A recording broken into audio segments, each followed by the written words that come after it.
The Galactic Council's decree arrived on a Tuesday morning, transmitted through every communication array on Earth simultaneously. Ambassador Zekathara's image flickered across 1 billion screens, her crystalline features reflecting the cold authority of a civilization that had ruled the stars for millennia. By unanimous decision of the Galactic Council, she announced, the species designated as human is hereby prohibited from leaving their planetary system. This quarantine is effective immediately and permanent. Dr. Sarah Chen watched from mission. Control as humanity's dreams of joining the galactic community evaporated in real time. Around her, engineers and scientists sat in stunned silence. Humanity had just taken its first tentative steps beyond Mars when the aliens made contact 3 years ago. Now apparently those would be their last. Why? Sarah whispered, though she knew Zekathara couldn't hear her. The ambassador's next words provided the answer. Humans possess a fundamental flaw that makes them incompatible with civilized space. They are unpredictable, chaotic. They solve problems through methods that defy logic and create solutions where none should exist. This presents an unacceptable variable to galactic stability. The transmission ended, leaving Earth in an eerie quiet that stretched across continents. But Sarah Chen had not spent 15 years designing impossible spacecraft to accept the word never.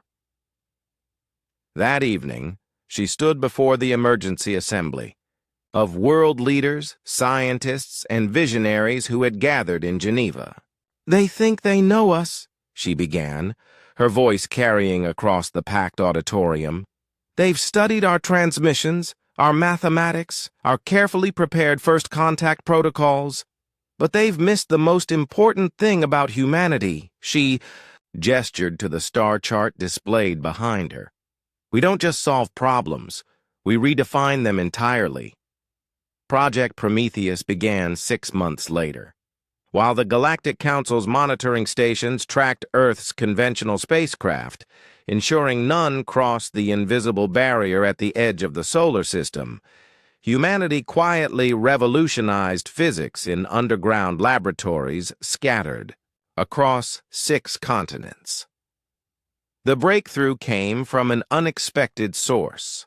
Dr. Yuki Tanaka, a theoretical physicist who had been studying quantum consciousness, a field the scientific establishment had largely dismissed. Her research suggested that sufficiently complex quantum states could exist independently of space-time, essentially allowing information to tunnel through reality itself.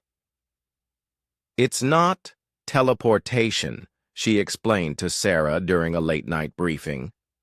It's more like quantum origami.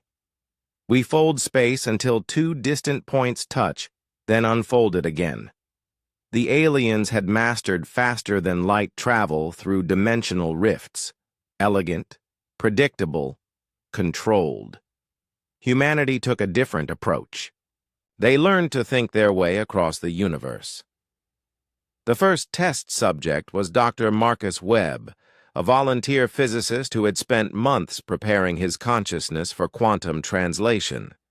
As the experimental apparatus hummed to life around him, generating fields that bent reality into impossible geometries, Webb closed his eyes and thought himself to Alpha Centauri. For 17 terrifying minutes, his body remained in the laboratory while his consciousness existed as pure quantum information scattered across 4 light-years of space. When he returned, gasping and wide-eyed, he brought with him detailed observations of the Centauri system that would have taken conventional spacecraft years to gather. I could see everything, he whispered. Not just the stars, but the spaces between them. The quantum foam, the dark matter flows. It's beautiful beyond description. Within 2 years, humanity had established quantum observation posts throughout the local galactic arm.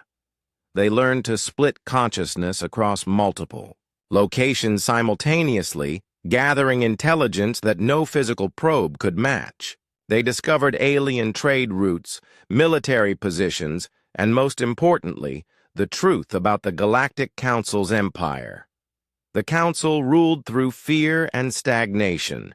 Any species that developed beyond carefully controlled parameters was either absorbed into their bureaucracy or eliminated. Innovation was discouraged, exploration restricted, and independent thought systematically suppressed. The galaxy had not seen true advancement in over 10,000 years, but they had never encountered a species that could exist in two states simultaneously, physical and quantum, local and distributed, individual and collective. The day humanity revealed itself to the galaxy, every quantum-conscious human activated simultaneously. Suddenly, human observers materialized in the throne rooms of alien emperors, the research labs of stagnant civilizations, and the command centers of council fleets.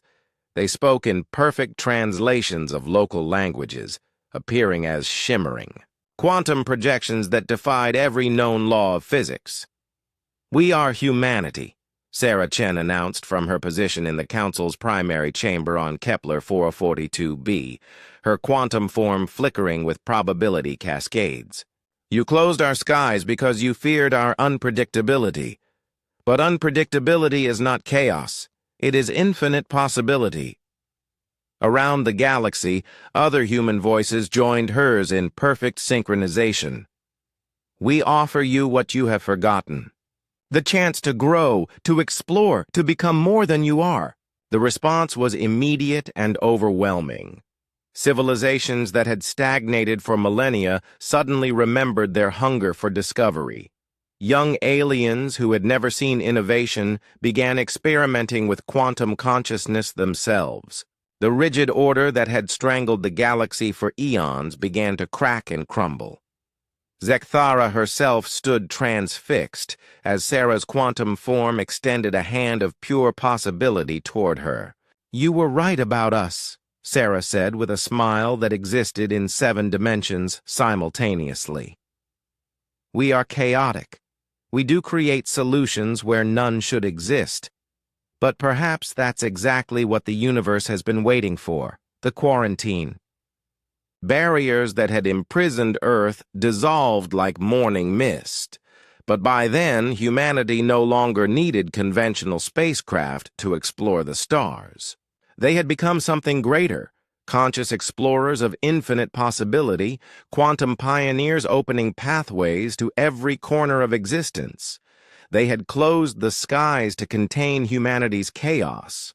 Humanity responded by opening doorways to forever as I. Dr. Chen materialized simultaneously on 1,000 worlds, her consciousness spanning the breadth of the galaxy while her body remained safely on Earth. She understood that this was just the beginning.